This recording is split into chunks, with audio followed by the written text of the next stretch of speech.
Cilacap terkini, konsultasi publik rancangan awal RKPD tahun 2024 PC Bupati Cilacap Yunita Dia Suminar 3 PR penting di Kabupaten Cilacap.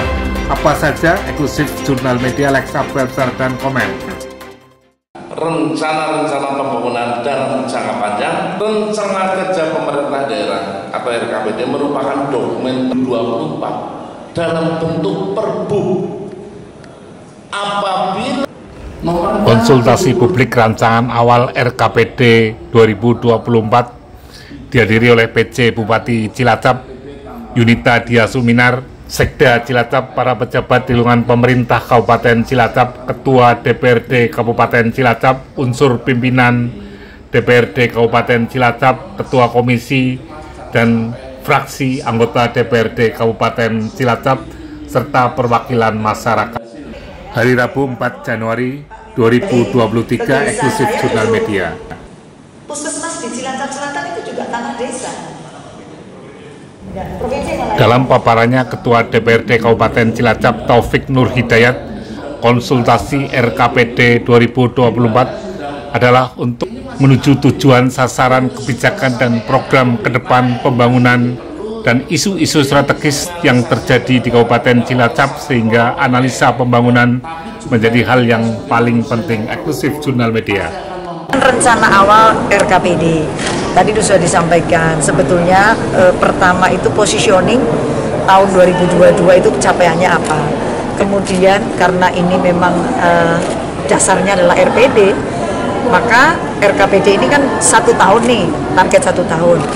Di Cilacap sendiri PR-nya kan tadi sudah disampaikan, kemiskinan, ya kan? Kalau di kesehatan itu tadi sudah disampaikan, stunting, angka kematian ibu, kematian bayi, tapi karena angkanya cukup tinggi ya, stunting 17%, kemudian kalau kemiskinan 11,02%, maka ini menjadi catatan kita untuk bagaimana ke depan, termasuk infrastruktur. Kenapa infrastruktur ini menjadi penting? Karena apa? Kita punya jalan nasional, jalan provinsi, jalan kabupaten, jalan desa. Kan mesti tahu nih wewenang-wenangnya siapa. Kalau jalan nasional kita mesti bicara dengan pusat. Kalau provinsi, jalan provinsi kita bicara dengan provinsi. Jalan kabupaten, tugas kita. Jalan desa adalah wewenang dari desa. Maka dengan anggaran yang terbatas itu kita mesti mengatur nih bagaimana sebetulnya prioritas-prioritas itu kemudian bisa diselesaikan. Karena masalahnya banyak, tapi duitnya nggak cukup. Maka kita mesti banyak melakukan terobosan untuk bagaimana anggaran ini kemudian bisa cukup untuk prioritas-prioritas masalah yang tadi disampaikan. Salah satu hal yang perlu kita perbaiki juga adalah ketika bicara infrastruktur, kita harus berbasis data. Maka saya minta kepada PU, PR, dan Prakinta, PSDA, karena itu kaitannya dengan infrastruktur ya, tidak hanya jalan. Tapi khusus untuk jalan, saya minta dipastikan betul melalui survei yang betul, identifikasinya juga betul, mana jalan yang rusak, ringan, sedang, berat. Kemudian harus selesai perluas gitu. Jangan setengah-setengah, kemudian nanti ini sepertiga didandani dulu, nanti nggak akan selesai. Cuma memang kemudian nanti ada persepsi, kok sana saja yang dibenerin, padahal kita sudah dasarnya survei. Terkait dengan tadi, kemudian pokok pikiran, sebetulnya simple, ketika prioritasnya sudah sama, kita pandangannya sama, nih yang jadi masalah ini betul apa enggak? Tadi kan dari pokok pikirannya Dewan sebetulnya juga prioritasnya sama. Tapi harus kita atur nih, mana dulu, kemudian jangan sampai sebetulnya anggarannya nggak memenuhi juga ya, sedikit itu jadi mubah. Itu ya mubah ya. Karena memang cara yang dilakukan itu tidak berbasis data. Seperti stunting sekarang harus jelas, kita harus pastikan, ayo timbangan serentak dulu sambil assessment, apakah ini gizi buruk, gizi kurang, gizi kronis, ya kan? Ini harus ada basis data dulu, baru kita lakukan intervensi. Prinsipnya sih seperti itulah, manajemen dari mulai perencanaan, kemudian pelaksanaan anggaran, kemudian juga monitoring dan evaluasi. Jadi pengawasan tadi bagus sekali itu. Pemeliharaan itu kita memang nggak hobi, ngerti ya? Saya dikritik temanku sukutnya jembrung, temen kayak ya banyak suket atau rumput yang nggak rapi gitu, liar. Nah ini kan sebetulnya kita sanggup membangun tetapi tidak sanggup memelihara. Kenapa? Karena kita tidak orientasi untuk memelihara. Masyarakat juga masih sama, gampang tuh sampah yang ada di Cilacap misalnya, ya itu sebetulnya bisa dikelola dengan bank sampah. Pola membuang sampah yang tidak sesuai itu juga menjadikan pembangunan lingkungan kita jadi boros gitu.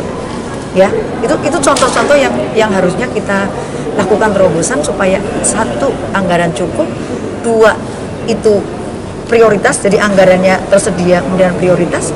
Yang berikutnya cara dan monitoringnya untuk bisa target itu kemudian tercapai. Jadi jangan lemah di pengawasan, ya bagus di perencanaan, lemah di pengawasan, nggak ada guna. Yang normal Ibu PJ Bupati Cilacap Yunita Dia Suminar menilai jajaran OPD masih belum menunjukkan kinerja yang optimal.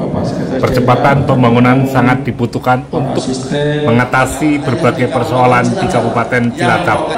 Dalam konsultasi publik rancangan awal rencana kerja pemerintah daerah RKPD Kabupaten Cilacap tahun 2024, PJ Bupati Cilacap menilai ada 3 persoalan mendasar yang perlu segera diselesaikan, yaitu inovasi, kemiskinan, dan kasus stunting.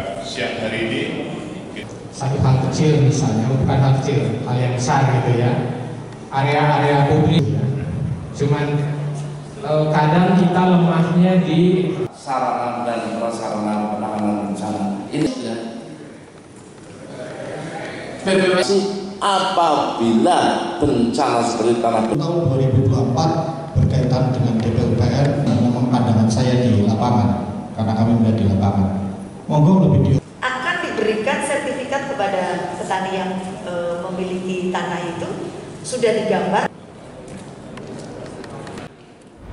PJ Bupati Cilacap, Sekda Cilacap, para pejabat dengan pemerintah Kabupaten Cilacap, Ketua DPRD Kabupaten Cilacap, unsur pimpinan menandatangani dokumen konsultasi publik RKPD tahun 2024. Harapannya pembangunan di Kabupaten Cilacap bisa segera terwujud dengan konsep sejahtera dan adil dan merata. Infrastruktur yang masih menjadi PR di Kabupaten Cilacap untuk bisa diselesaikan dalam proses pembangunan yang berkelanjutan dan jangka panjang. Sani Arianto melaporkan. Like, subscribe, share, dan komen.